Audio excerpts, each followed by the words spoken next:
For 3 days, the mare attacked anyone who came near her newborn.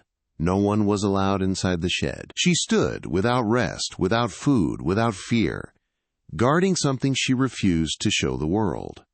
People said she was dangerous. They were wrong. She was not protecting her foal from people. She was protecting it from what life was about to do to it.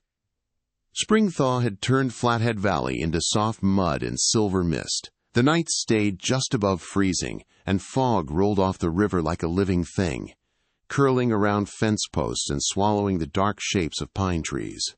The rescue ranch felt smaller in that fog, quieter, as if sound itself had learned to stay back.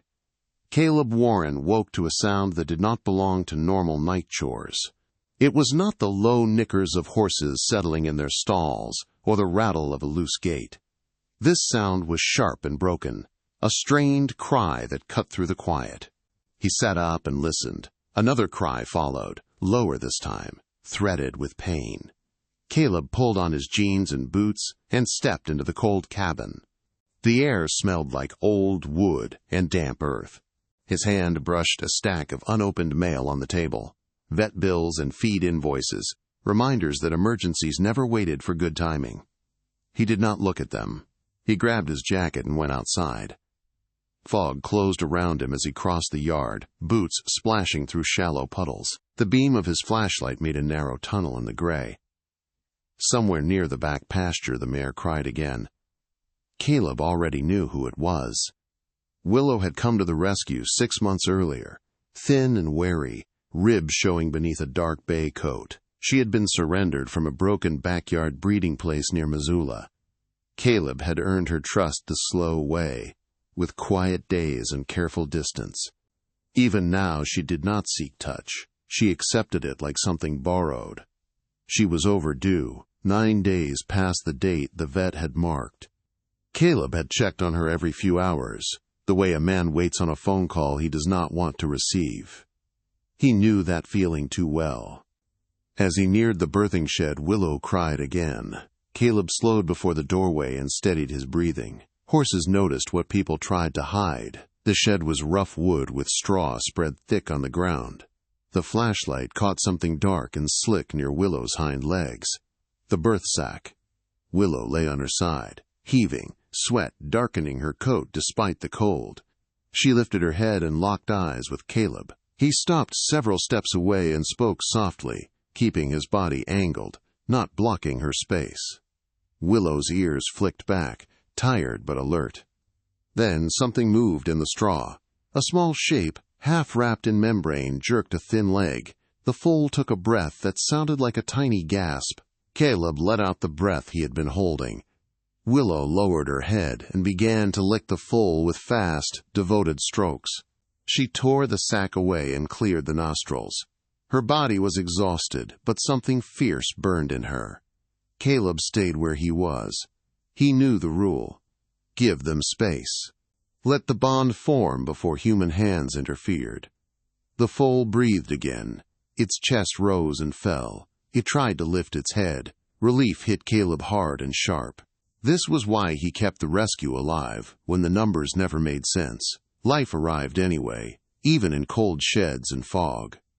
Caleb took one careful step forward to check breathing and color. The first hours mattered. The foal needed that first milk.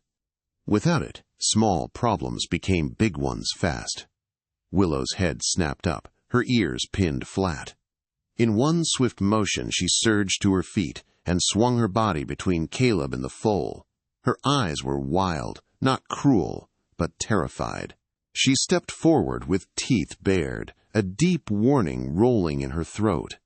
Caleb froze and lifted his hands. He backed up slowly, speaking softly. Willow followed, keeping her body lined up so the foal stayed hidden behind her legs. Caleb felt his heart pound.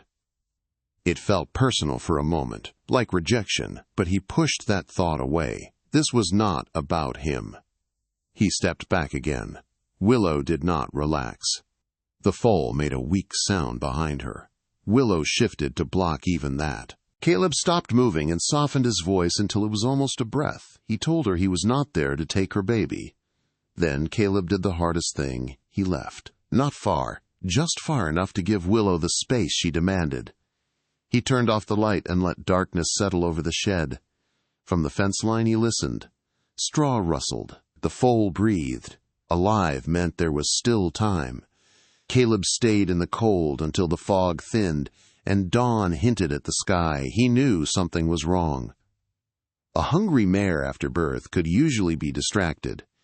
Willow ignored water and feed. She guarded with a focus that did not fade. When daylight came, Caleb tried again, keeping his distance. Willow stood square over the foal, blocking every angle. He called the vet, Hannah Moore, and told her the truth. Willow would not let anyone near. Not protective. Aggressive. Like she believed danger was everywhere. Hannah said not to push her. A panicked mare could hurt a foal by accident. She said she would come as soon as she could. Caleb hung up and watched the shed from a distance, helpless in the face of a mother's will. As the morning wore on, the fog lifted in strips. Willow shifted with the light, keeping the foal in shadow. Caleb felt a tight pull in his chest. This was not normal guarding. This was something else. By the time Hannah's truck turned into the driveway, Caleb had made one decision. He would not force his way into Willow's fear. Whatever she was hiding it for a reason, and when Hannah stepped beside him and saw the mare's stance, her face went still. "I see it," she said quietly. Caleb swallowed and kept his eyes on the shed. Something was wrong with the foal, and Willow knew it before anyone else did. Hannah did not walk toward the shed. She stopped beside Caleb at the fence line and let Willow see her shape from a distance. She let her scent carry on the damp air. Willow's head lifted at once, ears sharp, body tightening like a drawn bow. She did not charge. She did not need to. Her stance alone was a warning. "That's not normal guarding," Hannah said quietly. "She's not bluffing." They stood shoulder to shoulder, watching. Willow shifted her weight so the foal stayed hidden behind her chest. Every movement was deliberate. Every inch of space was controlled. Hannah unpacked her bag where Willow could see it. She did not put on gloves. She did not step closer. She let every motion say the same thing. "I am here, but I am not taking." Minutes passed, then more. The ranch stayed unnaturally quiet. Even the other horses seemed to sense the line Willow had drawn. From inside the shed came a faint sound, not a cry, not a whinny, just a soft, uneven breath. "That's the foal breathing," Hannah said. "Weak, but still there." Caleb nodded, his jaw tight. "I still haven't seen it, nurse." Hannah's eyes stayed on Willow. "If it hasn't, time matters." They tried once more, carefully. Hannah spoke softly and took one slow step forward. Willow reacted instantly, hooves digging into the straw, neck arched, eyes wide with panic. Hannah stopped where she was. "That answers that," she said. "If we push her, she'll explode." "So what do we do?" Caleb asked. Hannah exhaled. "We wait, we watch. If the foal stands and nurses, that buys time. If not, we'll need another plan." Waiting went against every instinct Caleb had as a caretaker. Rescue meant action. It meant stepping in. But Willow was telling them something, and forcing her would break more than trust. They set up chairs near the barn wall, far enough back to keep Willow from reacting. The fog lifted slowly as the day warmed. Sunlight spilled across the yard but stopped short of the shed, as if even the light knew better. Hours passed. Willow did not eat. She did not lie down. She stood guard, muscles trembling with effort. Once she lowered her head briefly to sniff the straw near her chest. Caleb leaned forward without thinking. Willow's ears pinned flat. Caleb leaned back at once, shame burning in his chest. He stared at the ground and forced himself to stay still. This was not about his need to help. This was about hers. By afternoon, Willow shifted just enough for Caleb to catch a glimpse. A small movement behind her. A thin leg, pale against the straw. It bent at an angle that made Hannah inhale sharply. "Did you see that?" Hannah asked. Caleb nodded. "It didn't look right." Hannah's face did not change, but her eyes hardened with understanding. She did not say what she was thinking, not yet. They brought equipment designed for distance, a directional microphone, a small ultrasound unit, tools meant to listen without touching. Hannah set them carefully, adjusting sensitivity with slow hands. The readings were faint. Breathing was there, shallow and uneven. Movement came in short bursts, followed by long stillness. "We could sedate Willow," Hannah said quietly, "just enough to examine the foal." Caleb closed his eyes. "And the risk?" "She could panic when it wears off," Hannah said. "She could reject the foal. She could go down wrong and hurt it without meaning to." She paused. "And if the foal's condition is what I think, there's nothing to fix." Caleb felt the words settle heavy in his chest. He thought of the bills waiting in his cabin. The donors who wanted happy endings. The stories that traveled well. "Could we make it more comfortable?" he asked. Hannah nodded. "That we can do." They adjusted the space instead of the horse. They blocked drafts. They added straw. They kept noise low and movement slow. They respected the boundary Willow enforced with her whole body. As the day slid toward evening, something changed. Willow's stance softened just slightly. Not relaxed, but less frantic. The foal made a stronger sound this time, followed by the scrape of hooves on straw. Caleb's heart lifted and dropped at the same time. "Is it standing?" "Trying," Hannah said. "That's something." They did not move. They did not celebrate. They watched the light turn gold and shadows stretch long across the yard. Then Willow shifted to adjust her footing. For half a second, the foal stepped into view. It was enough. Caleb saw the curve in the leg, the way the joint folded inward under its own weight. He saw the foal's head tilt, not with curiosity but with effort. One eye caught the light and did not focus right away. Hannah went very still. Willow corrected instantly, stepping forward and blocking the view. The foal folded back into the straw. Willow placed herself over it like a living wall. "I think she knows," Caleb said. Hannah nodded once. "I think she knew the moment it was born." Dusk settled over the ranch. Hannah gathered her things. "I'll come back in the morning," she said, "with what we can use from a distance." "And if it doesn't make it through the night?" Caleb asked. Hannah met his eyes.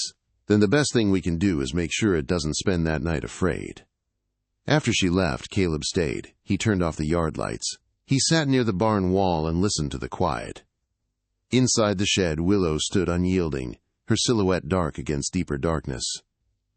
For the first time, Caleb stopped thinking about fixing anything. He started thinking about what Willow was protecting, and why hiding it felt like mercy. Night came without ceremony, no storm, no wind, just a slow darkening that made the shed feel like a world apart. Willow remained standing. She did not sleep. She did not rest. She held her line. And Caleb stayed where he was, understanding now that whatever came next would not be decided by tools or timing. It would be decided by whether they respected the line Willow had drawn. Morning came slowly, pale and careful, as if the world itself did not want to rush this place. Caleb rose stiffly from the chair near the barn wall and stretched without drawing attention. The shed looked the same, but the air felt different, thinner, pulled tight by waiting. Willow still stood over the foal. She had not lain down all night. Her legs trembled with the cost of it, yet her body stayed positioned with exact purpose. When the foal shifted, Willow shifted too, adjusting shadow and warmth with a precision that felt learned, not desperate. The foal moved less now. When it did, the effort was smaller, weaker. Its breathing came shallow and uneven, with long pauses that made Caleb's chest tighten. He did not step closer. He had learned that lesson. Hannah arrived before noon and stopped beside Caleb without speaking. They watched together. The foal tried once more to rise. It managed only a partial lift before sinking back into the straw.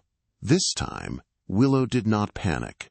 She lowered herself just enough to bring her warmth closer, her head bent protectively. Hannah spoke softly.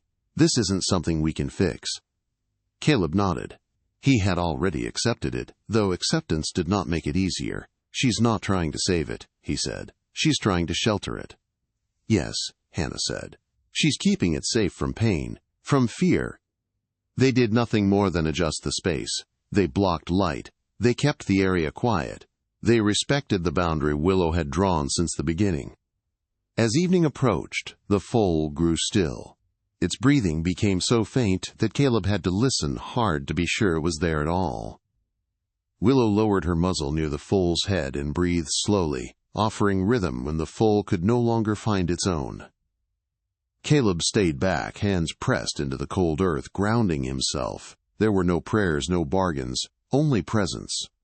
Night fell again, quiet and gentle. Sometime before dawn, the air changed. Caleb felt it before he understood it, the way a room feels after a goodbye has already happened. The foal's breathing paused, returned once, then faded. There was no sound to mark the moment, no struggle, no fear, just stillness. Willow knew. She nudged the foal once, softly, then again. When there was no response, she stood over it, unmoving, guarding even now. Minutes passed. Caleb did not move. He let the moment belong to her. When the sky lightened, Willow shifted at last. She stepped away slowly, deliberately, and stood at the far side of the shed. The vigil was over. Only then did Hannah approach. She confirmed what they already knew with gentle hands and quiet respect. She stepped back at once and left the space untouched. Caleb waited until Willow walked out of the shed on her own. Only then did he handle what needed to be done, with care and silence, leaving nothing disturbed that did not need to be. Later, Willow grazed in the pasture. She moved slowly but steadily, her head low, her body no longer tight with defense. Other horses drifted near her, offering quiet company. She accepted it without protest. The ranch returned to its normal sounds. Gates creaked, buckets clanged. Life continued, unashamed and steady. Caleb leaned on the fence and watched Willow in the fading light. He understood now what she had been protecting all along. Not a miracle, not a future. She had been protecting dignity. She had made sure her foal never faced pain alone, never faced fear, never faced the world. And sometimes, Caleb realized, that was the greatest mercy of all.